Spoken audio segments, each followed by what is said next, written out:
Hi friends, मैं विवेक सिंह राजपूत आप सभी का स्वागत करता हूं अपने बीएसआर अड्डा पे। दोस्तों, आप डेली मेरे से करंट अफेयर पढ़ रहे थे, लेकिन आज से मैं एक नया इनिशिएटिव लिया हूं आप लोगों के लिए। स्टैटिक जीके जो कि मोस्ट इंपॉर्टेंट रहेगा, वो मैं आपके लिए डेली एक दो टॉपिक में लेकर आऊंगा। तो आज जो मैं लेकर आया हूं आपके लिए, वो है आपका 1885। कहां से कहां तक देख लो, 1885 से लेके 1947 तक मैं एक एक चीज आपको कोशिश करूंगा कि ब्रीफ में मैं समझा दूं। ज्यादा टाइम नहीं, 20 to 25 मिनट का वीडियो रहेगा और उसी में आपका सारा कंप्लीट रहेगा, ठीक है। तो बिफोर स्टार्टिंग, आपको पता है मैं हमेशा कुछ ना कुछ लेके आता हूं आपके लिए। कोटेशन हो गया, शेरो शायरी। तो ये हार नहीं मानूंगा, मैं एक पुस्तक पढ़ रहा था, ये विजय त्रिवेदी के द्वारा लिखा गया है, ठीक है। ये आपका जो हमारे अटल बिहारी वाजपेयी थे, उनके द्वारा लिखा गया है ये, कि दाव पे सब कुछ लगा है, अब रुक नहीं सकते। दाव पे सब कुछ लगा है, अब रुक नहीं सकते। टूट सकते हैं मगर झुक नहीं सकते। टूट सकते हैं मगर झुक नहीं सकते। तो दोस्तों, अपना जो तैयारी है, एकदम खुद को एकदम दाव पर लगा दो कि कुछ भी हो जाए, मेरे को 2024 में एक सीट लेना है तो बस लेना, इसके अलावा कुछ नहीं। तो बिफोर वेस्टिंग एनी टाइम, चलिए स्टार्ट करते हैं। जो सबसे पहला टॉपिक बताया, 1885 भारतीय राष्ट्रीय कांग्रेस, इंडियन नेशनल कांग्रेस। इसमें क्या था कि भारत के राष्ट्रीय आंदोलन में कांग्रेस की स्थापना देश में एक बड़े आंदोलन का नेतृत्व करने तथा ब्रिटिश सरकार के सुरक्षा कपाट के रूप में हुआ था, ठीक है। इसकी जो स्थापना हुई थी बेटा, वो हुई थी 28 दिसंबर 1985 में। इसके संस्थापक कौन थे? इनको एओ ह्यूम, जो कि स्कॉटलैंड के रहने वाले थे, ठीक है। इनका पूरा नाम था A for Allan, O for Octavian और ह्यूम तो आपको पता ही। एओ ह्यूम इसके संस्थापक थे। और एक कौन सा स्थान पे हुआ था सर? तो मुंबई के गोकुलदास तेजपाल संस्कृत विद्यालय में इसकी स्थापना की गई थी। उस टाइम के वाइसराय कौन थे सर? तो उस टाइम के वाइसराय थे लॉर्ड डफरिन। कौन थे सर? लॉर्ड डफरिन इसके वाइसराय थे। और मैं बता दूं कि जो इसका जो पहले जो नाम था, वो था सर आपका भारतीय राष्ट्रीय संघ। अगर कोई पूछता है कि भारतीय राष्ट्रीय कांग्रेस बनी थी क्या स्टार्टिंग में, तो नहीं सर, बिल्कुल बोलना गलत बोल रहे हो। क्या था? भारतीय राष्ट्रीय संघ था। उसका बाद में जो दादा भाई नौरोजी थे, इन्होंने इसका नाम बदल के क्या कर दिया? भारतीय राष्ट्रीय कांग्रेस, इंडियन नेशनल। जो आज जो आप आईएनसी देख रहे हो, इंडियन नेशनल कांग्रेस, जिसकी जो देखते हो पंजा छाप किसका है सर? ये कांग्रेस का ही है, पंजा छाप देख रहे हो। तो पहले क्या था? भारतीय राष्ट्रीय संघ था। इसका दादा भाई नौरोजी ने नाम बदल के क्या रख दिया? भारतीय राष्ट्रीय कांग्रेस। ये था बेटा आपका कांग्रेस से रिलेटेड। चलिए अगला देखते हैं सर। ये देखो, मीटिंग हुई थी गोकुलदास जो था आपका मुंबई के जो गोकुलदास तेजपाल संस्कृत विद्यालय थे, वहीं पे ये सब देखो सारे लोग यहाँ पे बैठे हुए हैं यहीं पे। चलो अब अगला देखते हैं सर, इससे रिलेटेड क्या क्या तथ्य है भारतीय राष्ट्रीय कांग्रेस से, जो कि एग्जाम में पूछना ही पूछना है सर। भारत के प्रथम अधिवेशन के अध्यक्ष कौन थे? तो डब्ल्यू.सी. बनर्जी, ठीक है। कांग्रेस के जो प्रथम अधिवेशन हुआ था, तो उसके पहले अध्यक्ष कौन थे? डब्ल्यू.सी. बनर्जी थे। भारत के प्रथम मुसलमान अध्यक्ष, भारत के प्रथम मुसलमान अध्यक्ष कौन थे? बदरुद्दीन तैयब जी। और प्रथम यूरोपियन जिसने कांग्रेस के अधिवेशन की अध्यक्षता की, वो कौन थे सर? जॉर्ज यूले थे, प्रथम यूरोपियन। और प्रथम महिला जिसने कांग्रेस के अधिवेशन को संबोधित किया, वो कौन थी सर? एक कादम्बिनी गांगुली। इसमें थोड़ा आप ये जो क्वेश्चन है, थोड़ा आप इस पर ध्यान देना, एक ये एक इस पे, कि प्रथम यूरोपियन महिला तथा प्रथम महिला अध्यक्ष जिसने कांग्रेस के अधिवेशन की अध्यक्षता की, वो थी सर एनी बेसेंट। दोनों में अंतर समझो। प्रथम महिला जो भारत की थी वो कादम्बिनी गांगुली थी, और जो प्रथम यूरोपियन महिला, प्रथम महिला अध्यक्ष जो थी, वो थी एनी बेसेंट, ठीक है। और मैं बता दूं आपको कि जिस अधिवेशन में पहली बार भारत का राष्ट्रीय गीत वंदे मातरम गाया, वो था सर 1896 के कलकत्ता कांग्रेस अधिवेशन में। कलकत्ता कांग्रेस अधिवेशन में सर इसका क्या हुआ था सर? तो इस कलकत्ता कांग्रेस अधिवेशन में वंदे मातरम जो था वो गाया गया था। 1896 में अधिवेशन हुआ था सर, ठीक है। और इस अधिवेशन के अध्यक्ष कौन थे सर? तो ये रहमतुल्लाह सयानी इसके अध्यक्ष थे। इन्होंने स्वयं इस वंदे मातरम को गाया था। इस वंदे मातरम लिया कहां से गया है सर? तो बंकिम चंद्र चटर्जी का जो उपन्यास है आनंद मठ, वहीं से उठाया गया है वंदे मातरम। ये था आपका सर इससे रिलेटेड फैक्ट, ठीक है। और चाहो तो इसका स्क्रीनशॉट ले सकते हो, बाद में भी देख सकते हो। चलिए अगला देखते हैं सर। अब अगला जो आता है सर, वो है 1905 का बंगाल विभाजन। देखो मैं की पॉइंट आज करवा रहा हूँ, ये मत बोलना है सर ये चीज आप छोड़ दिए सर, नहीं। 1905 में आखिर बंगाल का विभाजन करना क्यों चाहते थे अंग्रेज? आपके मन में ये सवाल आना चाहिए कि भाई बंगाल का विभाजन क्यों करना चाहते थे। तो आपको सबको पता है कि फूट डालो राज करो, ये अंग्रेजों का नियम रहा है। बस अगर देख रहा है कि इन दोनों में बनाव है, बस इसको तोड़ दो, अब एक को अपने साइड ले लो, दूसरे को अगेंस्ट में कर दो, यही इनका नियम था। तो बंगाल विभाजन में क्या करते थे, तो देखो बंगाल जो है बेटा, ये पश्चिम बंगाल और पूर्वी बंगाल, ये जो अगर मैं इसमें एक लाइन ऐसे खींच दूं, ठीक है, इसको इधर मान लो क्या चीज, ईस्टर्न, इसको मान लो इधर सर वेस्टर्न, ठीक है। ये क्या है सर, ये पूर्वी है, पूर्वी बंगाल है। अब ये क्या है सर, ये पश्चिमी बंगाल है, ठीक है। तो हिंदू, आखिर उद्देश्य क्या था बंगाल विभाजन का? तो सर बंगाल विभाजन का जो मुख्य उद्देश्य था वो था कि हिंदू और मुस्लिम के बीच में जो एकता है उनको क्या कर दिया जाए, तोड़ दिया जाए। तो मेन इनका मकसद था कि हिंदू मुस्लिम के बीच में जो एकता है उसको तोड़ दे, ठीक है। उस टाइम जो वायसराय थे कौन थे सर, तो लॉर्ड कर्जन वायसराय थे। और ये लागू कब हुआ बंगाल विभाजन, तो 16 अक्टूबर 1905 को बंगाल का विभाजन हो गया। बंगाल विभाजन कितने पार्ट में हुआ सर, तो एक पश्चिम बंगाल, एक पूर्वी बंगाल। ये जो आप मैप देख रहे हो, ये इधर जो आसाम वाला साइड देख रहे हो, ये बांग्लादेश, ये सब देख रहे हो, सारा ये पूर्वी बंगाल में आ गया और ये पश्चिमी बंगाल में आ गया। अब देखते हैं कि पश्चिमी बंगाल में कौन सा आया, तो सर बंगाल, बिहार, उड़ीसा, ये वाला साइड जो था इस साइड का, इसमें बंगाल आ गया, बिहार आ गया, उड़ीसा आ गया, ठीक है। और पूर्वी साइड में कौन था सर, तो पूर्वी बंगाल और प्लस में असम, जो पूर्वी बंगाल का छात्र था वो असम था, इसमें पूर्वी बंगाल में चला गया। आखिर इसको विभाजन कर क्यों रहा था सर, तो देखो ये इसलिए डिवाइड किया है कि पश्चिम बंगाल में हिंदुओं का मेजोरिटी में थे। पश्चिम बंगाल जो था ये हिंदू लोग जो थे वो किसमें थे, सब मेजोरिटी में थे, ज्यादा मात्रा में थे। और जो पूर्वी बंगाल था उधर मुस्लिम लोगों का जनसंख्या क्या था सर, बहुत ज्यादा था। इसलिए क्या कि पूर्वी बंगाल और पश्चिम बंगाल में इसको डिवाइड कर दिया। तो अब समझ में आ गया कि 1905 में इसका विभाजन हुआ, 16 अक्टूबर 1905 को। और विभाजन इसलिए हुआ था ताकि हिंदू और मुस्लिम के बीच में जो एकता है उसको तोड़ दिया जाए। उस टाइम के वायसराय कौन थे, तो उस टाइम के वायसराय थे सर लॉर्ड कर्जन। और दोनों को जब डिवाइड किया तो जो पश्चिमी बंगाल था उसमें बंगाल, बिहार, उड़ीसा आ गया, और जो पूर्वी बंगाल था उसमें पूर्वी बंगाल प्लस असम आ गया। और जो पश्चिमी बंगाल था सर उधर हिंदू का जनसंख्या बहुत ज्यादा था, और जो पूर्वी बंगाल था उसमें मुस्लिम लोग का जनसंख्या बहुत ज्यादा था। अब थोड़ा इससे रिलेटेड कुछ फैक्ट देख लेते हैं क्या है सर। तो 3 दिसंबर 1903 को विभाजन का प्रस्ताव ब्रिटिश संसद में रखा गया कि भाई बंगाल का विभाजन करना है। तो एक प्रपोजल रखा गया ब्रिटिश संसद में, ब्रिटिश पार्लियामेंट में रखा गया 3 दिसंबर 1909 को, 3 को, कि भाई बंगाल का विभाजन करना है। और 19 जुलाई 1905 को जनता के सामने प्रस्ताव रखा गया कि सर हम बंगाल का विभाजन करने जा रहे हैं। और 20 जुलाई 1905 को समाचार पत्रों में विभाजन की घोषणा प्रकाशित हुई, मतलब निकाल दिया गया कि भाई जो बंगाल है 2 भाग में डिवाइड हो रहा है। देख रहे हो पुराने ये जो देख रहे हो मैप, ये जो डार्क जैसा जो देख रहे हो ना ये लाइन, ये ईस्टर्न बंगाल है ना, शाम हो गया, ये आपका बंगाल हो गया, ठीक है। 7 अगस्त 1905 को इसका विरोध प्रारंभ हो गया। भाई अखबार में निकल ही गया, लोगों को पता लग ही गया कि भाई ये अब क्या बंगाल का विभाजन होने वाला है। और फाइनली 16 अक्टूबर 1905 का बंगाल का विभाजन हो गया, ठीक है। चलिए अब अगला देखते हैं सर, 1905 बंगाल विभाजन से रिलेटेड क्या क्या और तथ्य है।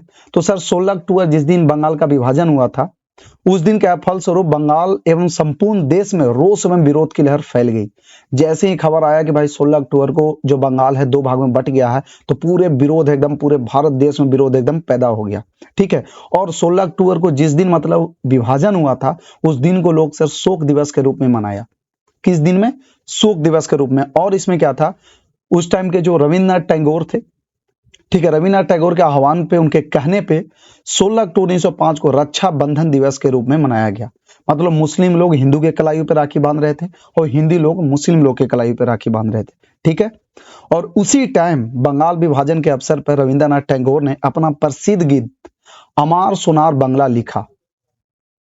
उसी टाइम इन्होंने क्या लिखा था, अमार सोनार बंगला। यही आगे चल के बांग्लादेश का राष्ट्रगान बन गया। आपको पता होना चाहिए कि जो बांग्लादेश है जिसको ईस्टर्न पाकिस्तान भी बोलते थे, उसका जो राष्ट्रगान है वो है सर अमार सोनार बांग्ला। वो लिखा गया किनके द्वारा, तो सर वो रविन्द्रनाथ टैगोर के द्वारा लिखा गया, ठीक है। चलिए अगला देख लेते हैं सर, 1906 मुस्लिम लीग, ठीक है। अब मैं आपको एक चीज बता दूं कि जब बंगाल की विभाजन की घोषणा के बाद मुसलमानों का एक शिष्टमंडल जिसमें 36 लोग शामिल थे, ठीक है, जिसमें क्या था सर, जब विभाजन हो गया तो मुस्लिम अलग हो गया, हिंदू अलग हो गया, विभाजन तो हो ही गया। तो जब मुस्लिम एक जगह आ जाएंगे तो सारे लोग एक जगह पे आ गए, हिंदू लोग एक जगह पे आ गया। तो उसमें 36 लोग शामिल थे, जिसमें आगा खान के नेतृत्व में 1 अक्टूबर 1906 को शिमला में वाइसराय लॉर्ड मिंटो से मिला। इन्होंने क्या किया कि 1 अक्टूबर 1906 के जो शिमला में क्या किए, जाके जो उस टाइम के जो वाइसराय थे लॉर्ड मिंटो, इनसे जाके मिले और इन्होंने क्या बात किया कि इस शिष्टमंडल ने केंद्रीय, प्रांतीय एवं स्थानीय निकाय मुसलमानों के लिए पृथक निर्वाचक मंडल की मांग की। अब मैं एक्चुअली बता दूं कि पृथक निर्वाचन मंडल क्या होता है सर। तो पृथक निर्वाचन मंडल वो होता है कि जैसे मान के चलो कि अगर यहाँ पे हिंदू कैंडिडेट खड़ा हो रहा है, अगर इधर मेजोरिटी अगर हिंदू का है तो हिंदी लोग ही उसे वोट देंगे। अगर मुस्लिम का ज्यादा मेजोरिटी है तो उस एरिया से, जैसे अभी क्या है सर, देखते हो ना किसी किसी जगह पे SC ST या फिर मुस्लिम लोग कहीं पे एक सीट रिजर्व सीट होता है, तो ये बोले कि हमारे लिए एक पृथक निर्वाचन कर दो कि यहाँ पे अगर मुस्लिम ही खड़ा होगा, हमेशा मुस्लिम ही होगा, उनको जो वोट भी देगा वो मुस्लिम लोग ही देंगे। ठीक है। और इसका जो नेतृत्व कर रहे थे ढाका के नवाब सलीमुल्लाह के नेतृत्व में 30 दिसंबर 1906 को ढाका में आयोजित एक बैठक में मुस्लिम लीग की स्थापना की गई। मुस्लिम लीग की स्थापना कब की गई? तो सर 30 दिसंबर 1906 को इसकी स्थापना की गई। ठीक है। इसके स्थापना 1906 ईस्वी में आगा खान, ढाका के नवाब सलीमुल्लाह और नवाब मोहसिन उल मुल्क के नेतृत्व में की गई। यहाँ पे एक फैक्ट मैं आपको बता दूं कि मोहम्मद अली जिन्ना 1913 में मुस्लिम लीग में शामिल हुए। बच्चा लोग क्या करता है कि जैसे एग्जाम में क्वेश्चन आया कि मुस्लिम लीग की स्थापना किसने की, तो उसमें ऑप्शन दे देगा आगा खान, ढाका के नवाब सलीमुल्लाह, मोहम्मद अली जिन्ना, एक और किसी का नाम दे देगा। लोग क्या करेंगे, सीधे मोहम्मद अली जिन्ना पर टिक मार देते हैं। ऐसा नहीं है बेटा। उस टाइम जब मुस्लिम लीग की जब स्थापना हो रही थी 1906 में, तो उस टाइम भाई मोहम्मद अली जिन्ना थे ही नहीं इस पार्टी में। ठीक है। ये कब ज्वाइन किए हैं? तो सर ये 1913 में मुस्लिम लीग में शामिल हुए। ठीक है। चलिए आगे देखते हैं। 1907 कांग्रेस का विभाजन, ये बहुत ही तगड़ा टॉपिक है सर। 1907 में सूरत में, जिसके की जो अध्यक्ष थे रास बिहारी घोष थे, कांग्रेस का विभाजन हो गया गरम दल और नरम दल में। सूरत स्प्लिट पढ़े होंगे इंग्लिश में, सूरत स्प्लिट, सूरत में जो विभाजन हुआ था, मतलब गरम दल नरम दल। पहले हम गरम दल में देख लेते हैं सर। तो गरम दल में पढ़े होंगे लाल बाल पाल, लाल से लाला लाजपत राय, बाल से बाल गंगाधर तिलक और पाल से बिपिन चंद्र पाल और अरविंद घोष। ये सब क्या थे सर? ये सब गरम दल के नेता थे।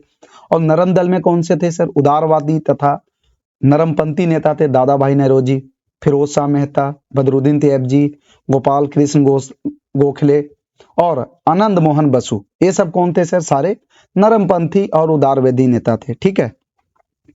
इसमें क्या था सर? तो यही मेन है कि सर गरम दल और नरम दल में बदल गया था। ठीक है। मैं अगला देखते हैं। 1908 खुदीराम बोस को फांसी। ये बहुत मतलब इंपॉर्टेंट है, जानो इसके बारे में कि शहीद खुदीराम बोस भारत में ब्रिटिश शासन का विरोध करने वाले सबसे युवा क्रांतिकारी स्वतंत्रता सेनानी थे। मात्र 18 साल की उम्र के थे सर। उनका जन्म 3 दिसंबर 1889 को पश्चिम बंगाल के मिदनापुर जिले में हुआ था। ठीक है। आखिर ये क्या किए थे सर? तो ये मुजफ्फरपुर बिहार में है, वहां के जो जज थे DH किंग्सफोर्ड को मारने की साजिश के रूप में खुदीराम बोस को मुजफ्फरपुर जेल में भेजा गया था, जिसे मुजफ्फरपुर षड्यंत्र के रूप में भी जाना जाता है। जो बच्चे अभी BPSC का तैयारी कर रहे होंगे वो इसके बारे में डिटेल में पक्का जानते होंगे। ठीक है। मैं अभी ज्यादा आपको यहाँ पे डिटेल में नहीं बताऊंगा। ठीक है। बस आप जान लो कि मुजफ्फरपुर षड्यंत्र की वजह से इनको फांसी पड़ी थी। वहां का जज का नाम पूछेगा तो DH किंग्सफोर्ड थे। ठीक है। और इनको 11 अगस्त 1908 को 18 साल की उम्र में उन्हें फांसी पर लटका दिया गया, जिसने उन्हें भारतीय स्वतंत्रता आंदोलन का सबसे कम उम्र का शहीद बना दिया। कब? 11 अगस्त 1908 को। ये मैं आपको दिखा देता हूं। ये रहे सर खुदीराम बोस। ठीक है। जो हम बोलते हैं ना खुदीराम बोस अमर रहे, ये मिदनापुर के रहने वाले थे सर। ये सबसे युवा स्वतंत्रता सेनानी थे सर ये। चलिए अगला देखते हैं। 1913 गदर पार्टी। अब क्या सर कि 1911 में हुआ कि बंगाल का विभाजन रद्द कर दिया गया। ठीक है। बंगाल का विभाजन रद्द कर दिया गया। ठीक है। उसी टाइम 1913 में गदर पार्टी भारत में ब्रिटिश शासन को समाप्त करने के लिए भारतीयों द्वारा आयोजित एक अंतरराष्ट्रीय राजनीतिक आंदोलन था। ये क्या था सर? एक अंतरराष्ट्रीय राजनीतिक आंदोलन था। इसका गठन सर 1913 में हुआ था और इसका मुख्यालय कहां था सर? तो अमेरिका के सैन फ्रांसिस्को में इसका था। ठीक है। इसकी स्थापना लाला हरदयाल और सोहन सिंह भाकना ने की। की थी। ठीक है, और ये देखो गदर पार्टी का ये निशान था सर। ठीक है, ये 1913 में गदर पार्टी की स्थापना हुई थी। ये पहला इंटरनेशनल ऑर्गेनाइजेशन बना था सर। ठीक है, किनके द्वारा? लाला हरदयाल और सोहन सिंह भाकना के द्वारा। ये थे सर लाला हरदयाल और ये थे सोहन सिंह भाकना। चलिए अगला देखते हैं 1908। थोड़ा सा खुदीराम बोस के बारे में हम देख लेते हैं। 1908 में जो खुदीराम बोस को जो फांसी हुई थी सबको पता है। ठीक है, अब 1914 में प्रथम विश्व युद्ध हुआ सर। ठीक है, 1914 से 1918 तक चला, 4 साल तक। अब यहाँ से महात्मा गांधी का एंट्री होगा सर। ठीक है, अब साउथ अफ्रीका से 1915 में गांधी जी का भारत में आगमन हुआ। ठीक है, और 1916 में लखनऊ समझौता हुआ। ठीक है, जिसके जो अध्यक्ष थे अंबिका चरण मजूमदार थे। इसमें क्या हुआ कि नरम दल और गरम दिल का एकीकरण हुआ सर। याद रखना 1916 जो है, 1916 में सर लखनऊ समझौता हुआ था। उसमें क्या हुआ था कि नरम दल और गरम दल दोनों को एक किया गया। कांग्रेस और मुस्लिम लीग का भी समझौता इसमें हुआ 1916 में। ठीक है, कहां पे? लखनऊ में। इसके अध्यक्ष कौन थे? अंबिका चरण मजूमदार थे। अब सर 1916 में होम रूल लीग आंदोलन आया। इसमें क्या था? यह प्रथम विश्व युद्ध के समय प्रथम भारतीय प्रतिक्रिया थी जो आयरिश होम रूल लीग से प्रेरित थी। कि कहां से प्रेरित थी? तो आयरिश होम रूल से प्रेरित थी। इस आंदोलन का उद्देश्य राजनीतिक, शिक्षा और सार्वजनिक बैठकों आदि के माध्यम से स्वशासन प्राप्त करना था। मतलब कहने का होम रूल का मतलब क्या था कि भाई देश मेरा है, समाज मेरा है, खेत मेरा है, तो शासन हम खुद करेंगे, दूसरा क्यों करेगा? तो इसलिए होम रूल का गठन हुआ। ठीक है, जो मद्रास में जो होम रूल का स्थापना हुआ था किनके द्वारा हुआ था? तो सर ये एनी बेसेंट के द्वारा हुआ था। और जो पुणे में जो होम रूल का स्थापना हुआ था वो सर आपका बाल गंगाधर तिलक के द्वारा किया गया था। फोटो देख लो, ये थी सर एनी बेसेंट, अब ये रहे सर हमारे बाल गंगाधर तिलक। चलिए अगला देखते हैं सर, चंपारण आंदोलन। महात्मा गांधी कहाँ भारत आ गए 1915 में। फिर 1917 में चंपारण, जो कि एक बिहार, चंपारण आए थे। किसके बुलाने पर आए थे? तो सर ये बिहार वालों ने उनको बुलाया था। उसी में एक बिहार के एक स्थानीय नेता जिनका नाम था राजकुमार शुक्ल था, वे गांधी जी से मिले और चंपारण बिहार की स्थिति के बारे में बताया और वहां की 3 कठिया प्रणाली के बारे में गांधी जी को जानकारी दी और गांधी जी से चंपारण चलने को कहा। ठीक है, और 19वीं शताब्दी के प्रारंभ में अंग्रेज बागान मालिकों से किसान से यह करार कर लिया था कि वे अपनी भूमि के 3/20 भाग में हिस्से पर नील की खेती अवश्य करेंगे। इसी को 3 कठिया प्रणाली कहा जाता है। मतलब कि जैसे 1 बीघा में 20 कट्ठा होता है सर, समझो 3 कठिया प्रणाली था क्या? 3 कठिया, कठिया का मतलब कट्ठा।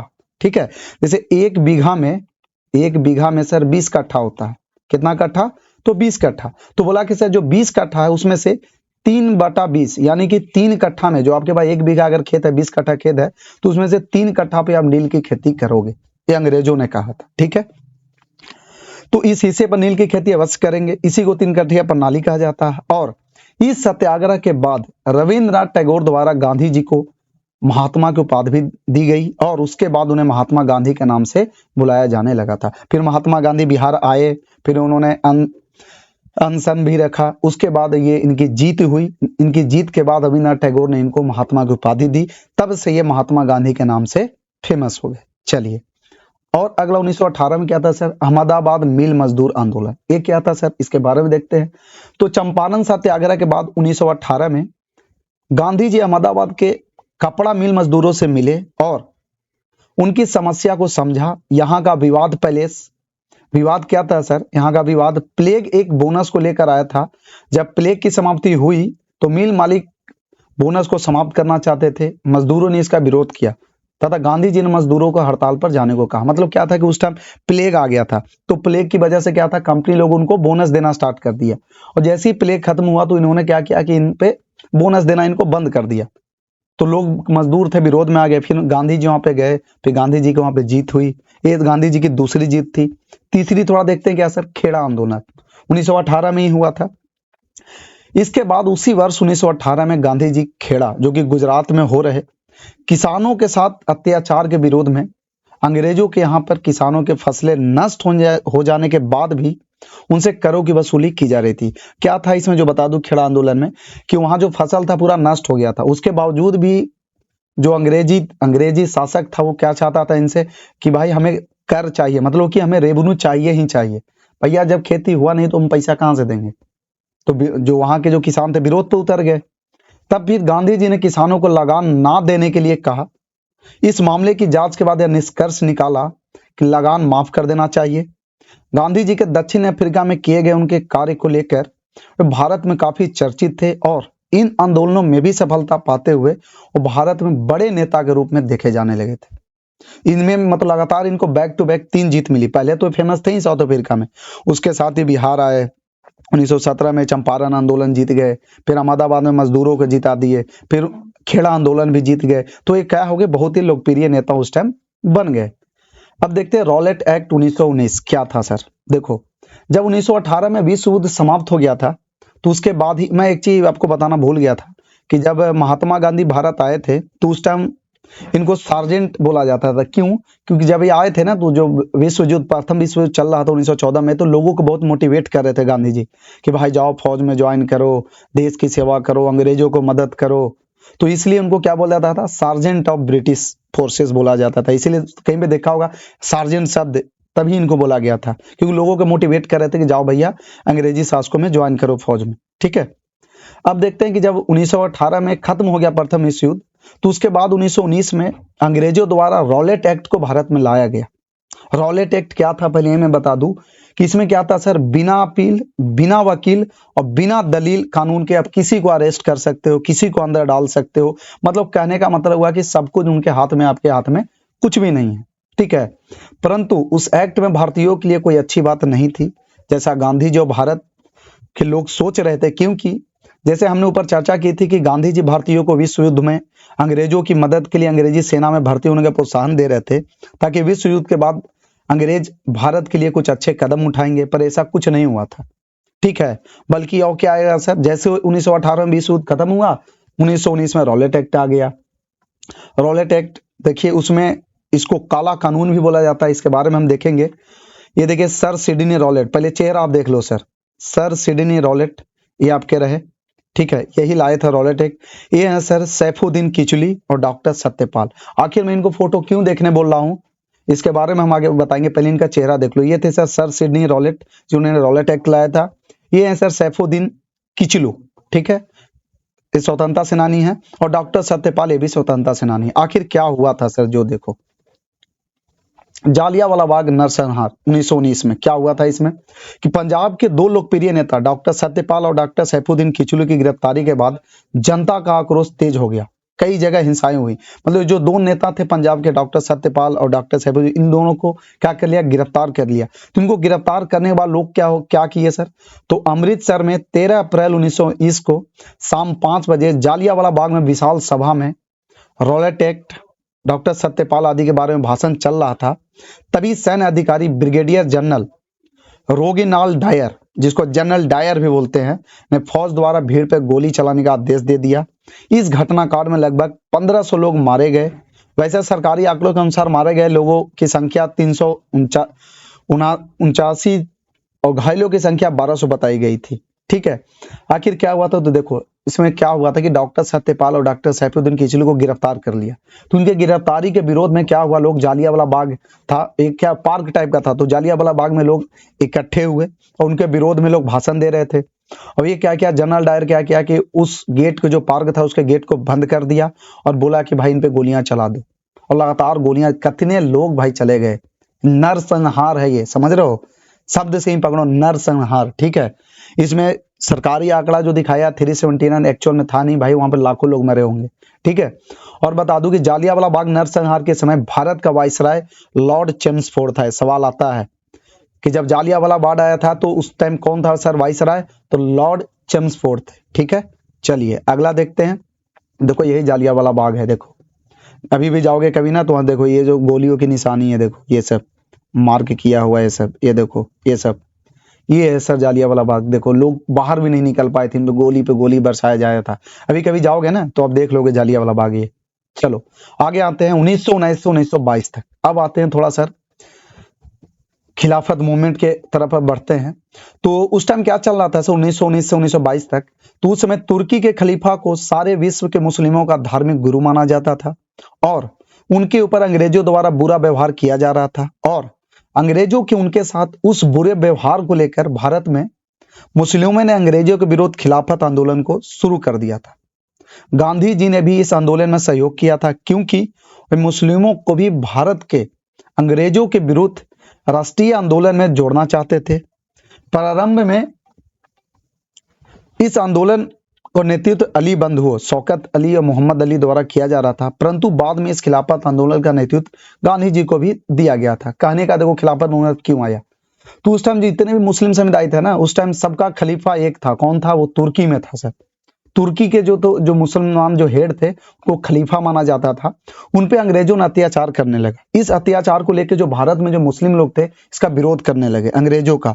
तभी जाके ये क्या बन गया सर?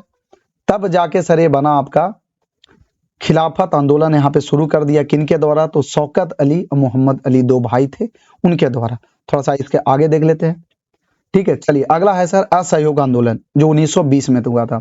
इन सब घटनाओं को देखते हुए गांधी जी द्वारा अगस्त 1920 में असहयोग आंदोलन की शुरुआत करी गई थी, और यह गांधी जी का भारत में प्रथम सबसे बड़ा आंदोलन में से एक था। यह आंदोलन अहिंसक होना था, जिसमें भारतीयों को अपने खिताबों का त्याग करना था, सरकारी शिक्षण संस्थानों, सरकारी सेवा, विदेशी सामान और चुनाव का बहिष्कार करना था, और अंततः करों का भुगतान करने से इनकार करना था। और इसमें एक चीज और इंपॉर्टेंट है कि गांधी जी ने भी अपनी केसर-ए-हिंद की उपाधि त्याग दी थी। असहयोग शब्द से ही पता लगा, असहयोग मतलब हम आपका सहयोग नहीं करेंगे। तो लोगों ने क्या किया था, जो भी जहां कोई सरकारी दफ्तर में काम कर रहा है, कोई कोर्ट में काम कर रहा है, कोई कॉलेज में पढ़ा रहा है, सारे लोगों ने इसका विरोध किया है। इवन के सारे लोग के पास जितनी उपाधियां थी सभी लोगों ने त्याग दिया। वहां के जो फॉरेन गुड्स था उसको बाइकआउट करना स्टार्ट कर दिया, और उसी टाइम गांधी जी ने भी अपना केसर-ए-हिंद की उपाधि भी त्याग दी थी। ठीक है, चलो चौरी चौरा कांड 5 फरवरी 1922 क्या हुआ था सर? तो 5 फरवरी 1922 को गोरखपुर जिले में चौरी चौरा में किसानों के एक जुलूस पर पुलिस वालों द्वारा गोली चलाने पर भीड़ ने थाने को जला दिया, जिसमें 22 पुलिसकर्मी मारे गए। इस घटना के बाद गांधी जी इस असहयोग आंदोलन को हिंसात्मक होते हुए देख इसको समाप्त करने का निर्णय लिया, परंतु इस असहयोग आंदोलन को समाप्त करने के फैसले की आलोचना बहुत भारतीय नेताओं ने की थी। जैसे सुभाष चंद्र बोस द्वारा इस फैसले को राष्ट्रीय संकट कहा गया था। इसके साथ ही कई नेता जैसे चित्तरंजन दास, लाला लाजपत राय, मोतीलाल नेहरू आदि ने इस असहयोग आंदोलन को समाप्त करने के फैसलों की आलोचना की थी, परंतु गांधी जी ने भी अपने इस फैसले पर डटे रहे थे, और बाद में सबने इस फैसले को स्वीकार किया था। क्या था कि चौरी चौरा में क्या था ना कि किसान लोग आंदोलन कर रहे थे, उस पर क्या हुआ सर कि पुलिस वालों ने गोली चला दिया। तो भाई पुलिस वालों ने गोली चला दी तो किसान इतने मेजोरिटी में थे, वहां एक थाना है, कहाँ इतना सारा किसान, तो किसान लोग इसके विरोध में क्या किए भाई, थाने में ही आग लगा दी। उस आग लगाने से क्या हुआ, 22 पुलिसकर्मी वहीं पे मर गए। तो उससे क्या हुआ कि जब महात्मा गांधी को खबर मिली कि भाई चौरी चौरा गोरखपुर में ये लोगों ने जला दिया थाना को, तो गांधी जी बहुत हताहत हुए। फिर उन्होंने क्या किया, जो असहयोग जो कि 1942 में स्टार्ट हुआ था असहयोग आंदोलन, उसको बोले भाई मैं वापस ले रहा हूं। तो जैसे ये वापस लिए, तो वापस लेने के बाद सुभाष चंद्र बोस ने, चित्तरंजन दास ने, लाला लाजपत राय ने, मोतीलाल नेहरू ने, कई एक नेताओं ने इसका विरोध किया कि सर आपको इतना बड़ा पैमाने पे आंदोलन स्टार्ट हुआ तो उसको वापस नहीं लेना चाहिए। फिर भी इन्होंने वापस लिया। बाद में इनका फैसला को लोग स्वीकार भी किया, और आगे चल के अब जो बना वो बना सर आपका स्वराज पार्टी 1923। इसके बाद कुछ नेता थे जो गांधी जी के विचारों से सहमत नहीं रहा करते थे, और ऐसे में चित्तरंजन दास और मोतीलाल नेहरू जो गांधी जी के विचारों के साथ सहमत नहीं रहा करते थे, उन्होंने एक नई पार्टी का स्थापना करने का निर्णय लिया था। इस क्रम में चित्तरंजन दास, मोतीलाल नेहरू ने इलाहाबाद में मार्च 1923 में स्वराज पार्टी की स्थापना कर दी थी। आपको इतना याद रखना है कि स्वराज पार्टी की जब स्थापना कौन किए थे, तो चित्तरंजन दास और मोतीलाल नेहरू। ठीक है, कब हुआ था, तो 1923 में।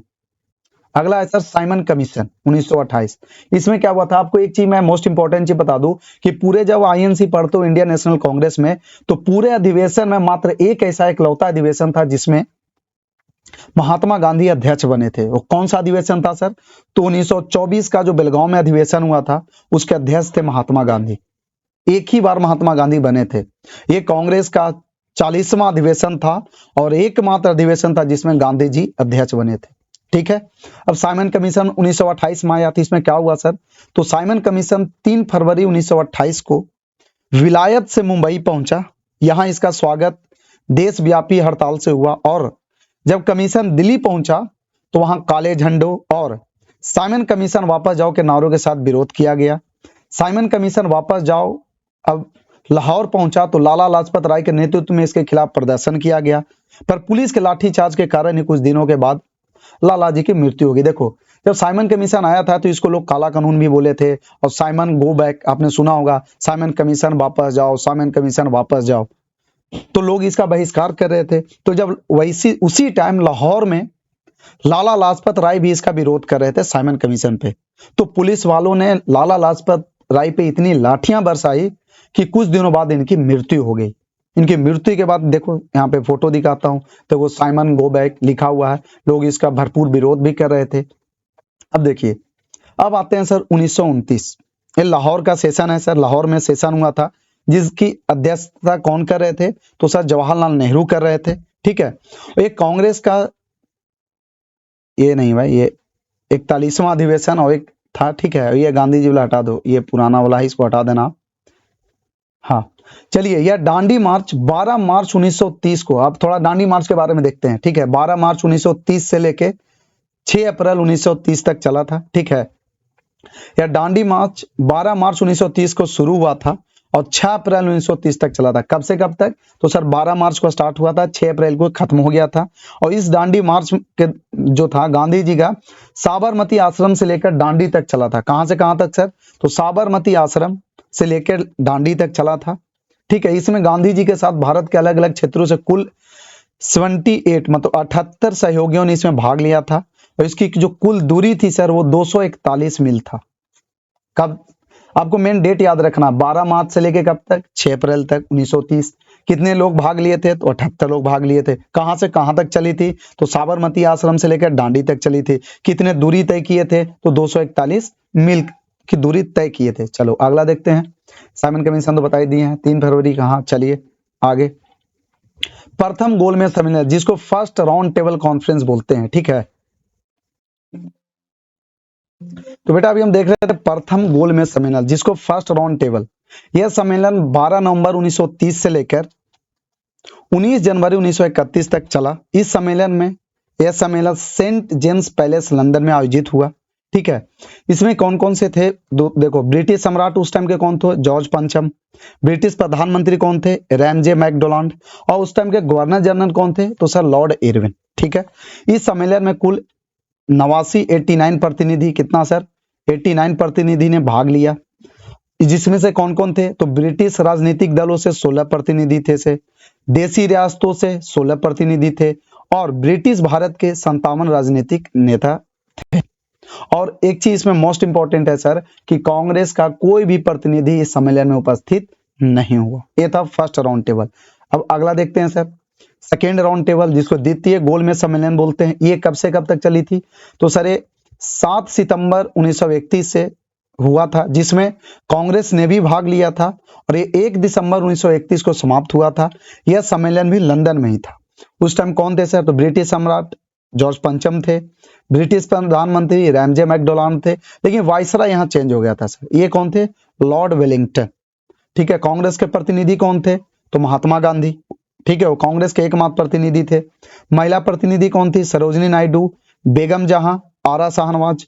राष्ट्रीय दल के प्रतिनिधि कौन थे, मदन मोहन मालवीय। दलित वर्ग के प्रतिनिधि कौन थे, डॉक्टर भीमराव अम्बेडकर। मुसलमानों की तरफ से कौन थे, आगा खान थ्री, मौलाना शौकत अली, मोहम्मद अली जिना। मैं एक चीज आपको बता दूं कि डॉक्टर भीमराव अम्बेडकर तीनों के तीनों राउंड टेबल कॉन्फ्रेंस में ये भाग लिए थे सर। ठीक है, चलो देख लो, ये रहे आपके महात्मा गांधी, डॉक्टर बी अम्बेडकर, ये अपना राउंड टेबल कॉन्फ्रेंस चल रहा है। चलिए अब थोड़ा पूना पैक्ट के बारे में देख लेते हैं। ये 16 दिसंबर 1932, गांधी जी दलितों के लिए पृथक निर्वाचक मंडल बनाए जाने से बहुत दुखी हुए। ठीक है, सेपरेट इलेक्टोरेट जिसको बोलते हैं, पृथक निर्वाचक। और ये 20 दिसंबर 1932 से पूना के यरवदा जेल में आमरण अनशन प्रारंभ कर दिए। क्या था कि इसमें भीमराव अम्बेडकर ने बोला था कि सर इनके लिए सेपरेट इलेक्टोरेट दिया जाए, जो जैसे अगर मुस्लिम लोग के लिए दिया गया है, वैसे हम सभी को भी, जितने भी हमारा हैं जो SC ST, उनको भी दिया जाए। ठीक है, तो ये जेल में ही आमरण अनशन पे बैठ गए महात्मा गांधी। तो आगे क्या हुआ, तो सर मदन मोहन मालवीय, डॉक्टर राजेंद्र प्रसाद एवं सी राजगोपालचारी के प्रयासों से पूना में गांधी जी एवं डॉक्टर अंबेडकर के मध्य एक समझौता हुआ और समझौते के अनुसार दलितों के लिए पृथक निर्वाचन मंडल समाप्त कर दिया गया और प्रांतों में दलितों के लिए सुरक्षित सीटें 71 से बढ़ाकर 147 कर दी गई। मतलब बोले भाई तुम पृथक निर्वाचन मंडल मत लो, तुम्हें लगता है कि मेरा सीट कम है तो ऐसा करो 71 से बढ़ा के 147 कर लो, बस वही कर दिया गया। ठीक है, इस समझौते पर गांधी जी एवं डॉक्टर अम्बेडकर के हस्ताक्षर भी हुए थे, तभी इसको पूना पैक्ट बोला जाता है। ठीक है, चलिए अब आते हैं थर्ड राउंड टेबल पे सर। तो द्वितीय गोलमेज सम्मेलन की विफलता के बाद 17 नवंबर 1932 से 24 दिसंबर 1932 तक लंदन में तीसरा गोलमेज सम्मेलन आयोजित किया गया था। तीसरे गोलमेज सम्मेलन में कुछ प्रतिनिधियों ने भाग लिया, जिसमें ब्रिटिश सम्राट कौन थे? जॉर्ज पंचम। ब्रिटिश प्रधानमंत्री कौन थे? Ramsay McDonald. और वाइसराय कौन थे? तो सर लॉर्ड वेलिंगटन। इसमें कांग्रेस ने भाग नहीं लिया। ठीक है, इंग्लैंड की लेबर पार्टी ने भी भाग नहीं लिया। ठीक है, और मोहम्मद अली जिन्ना को भी आमंत्रित नहीं किया गया। ठीक है, चलिए आगे देखते हैं। अब थोड़ा सा इंपॉर्टेंट फैक्ट पे आते हैं। 1935 भारत सरकार अधिनियम, अभी जितना आप देखते रहो इंडियन कॉन्स्टिट्यूशन है सब सारा 1935 से ही आया है। ठीक है, तो 1935 ब्रिटिश संसद द्वारा 1935 में पारित किया गया। भारत सरकार अधिनियम 1935 ब्रिटिश संसद द्वारा 1935 में पारित किया गया और 1937 में इसको लागू किया गया। यह लॉर्ड लिन लिथगो के नेतृत्व वाली संयुक्त चयन समिति की रिपोर्ट पर आधारित था। और 1939 में जब द्वितीय विश्व युद्ध की शुरुआत हुआ तो द्वितीय विश्व युद्ध 1 सितंबर 1939 से 2 सितंबर 1945 तक चला। ठीक है, और उस टाइम क्या हुआ था? तो 1940 में एक अलग देश मुस्लिम लीग ने क्या किया कि 1940 में एक अलग देश पाकिस्तान की मांग कर दी। तो अभी जिस पाकिस्तान को आज आप देख रहे हो ये 1940 में इसका मांग रखा गया था। ठीक है, उसी टाइम सर आया था 1942 में क्रिप्स मिशन। अब देखो क्रिप्स मिशन, तो सर क्रिप्स मिशन 1942 में भारत आया और स्टेफोर्ड क्रिप्स ब्रिटिश में विंस्टन चर्चिल की गठबंधन सरकार में श्रम मंत्री थे, जिसको लेबर मिनिस्टर बोलते हैं। ठीक है, कौन? Stafford Cripps. ठीक है, और क्रिप्स मिशन 22 मार्च से 11 अप्रैल 1942 तक भारत आया। ठीक है, इसका उद्देश्य क्या था सर? तो इसका उद्देश्य द्वितीय विश्व युद्ध में ब्रिटिश युद्ध के लिए भारतीय सहयोग प्राप्त करना था। लेकिन पहले से भाई खौफ खाए हुए थे लोग, थे भाई प्रथम विश्व युद्ध में आपको सपोर्ट किए थे, आपने हमें कोई सपोर्ट नहीं किया, तो हम तो इस बार तो आपको हम करेंगे नहीं। ब्रिटिश लोग दिमाग लगाया था लेकिन भारत वालों ने मना कर दिया, भैया इस बार नहीं कर। देख लो ये हिटलर साहब को देख लो, इधर ये रहे ब्रिटिश वाले सारे लोग। ठीक है, उसी टाइम 1942 में चला सर क्या? भारत छोड़ो आंदोलन। इस आंदोलन को अगस्त क्रांति के नाम से भी संबोधित किया जाता है। सवाल आता है कि अगस्त क्रांति किसे बोला जाता है? तो भारत छोड़ो आंदोलन को बोला जाता है।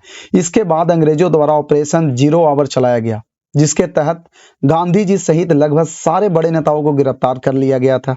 ठीक है, और गांधी जी को अंग्रेजों द्वारा गिरफ्तार करके आगा खां पैलेस में कैद कर दिया गया था और अंग्रेजों की ओर से पूरी कोशिश इस आंदोलन को दबाने की हो रही थी। ठीक है, परंतु इस आंदोलन के दूसरी पंक्ति के नेताओं ने अलग अलग क्षेत्रों से आंदोलन जारी रखा। इसके साथ साथ लोगों ने भी इस आंदोलन में खूब सहयोग किया था और यह आंदोलन भारत के अंतिम सबसे बड़े स्वतंत्रता संग्राम की लड़ाई में से एक बना। भारत छोड़ो आंदोलन, उस टाइम लाख सब लोग बड़े बड़े नेता को जेल में डाल दिया, फिर भी लोग अलग अलग क्षेत्रों से इस आंदोलन को बढ़ावा दे रहे थे, भारत छोड़ो आंदोलन। ठीक है, चलिए अगला आता है सर 1945 शिमला सम्मेलन। 1945 में शिमला सम्मेलन आयोजित किया गया था। यह भारत शिमला में वाइसराय लॉर्ड वेवेल और ब्रिटिश भारत के प्रमुख राजनीतिक नेताओं के बीच एक बैठक थी। यह वेवेल योजना, ये याद रखना, वेवेल योजना के प्रावधानों पर चर्चा करने के लिए आयोजित किया गया था। सम्मेलन 24 जून 1945 को शिमला में शुरू हुआ था और 14 जुलाई 1945 तक चला। शिमला सम्मेलन विफल साबित हुआ। ठीक है, फिर देखते हैं 1946 में कैबिनेट मिशन आया। इसका उद्देश्य क्या था सर? तो भारत के लिए एक संविधान के निर्माण के संबंध में भारतीय नेताओं के साथ समझौते पर पहुंचना। एक संविधान बनाने वाली संस्था तैयार करना कि भाई अब भारत में संविधान बनेगा तो उसके लिए कुछ संविधान बनाने के लिए लोग की भी तो जरूरत पड़ेगी, ठीक है। और प्रमुख भारतीय दलों के समर्थन से एक कार्यकारी परिषद की स्थापना करना इसका मुख्य उद्देश्य था, ठीक है। अब आते हैं 1947। तो सर 22 मार्च 1947 को ब्रिटिश भारत का 34वां एवं अंतिम governor general Lord Mountbatten Bharat आया।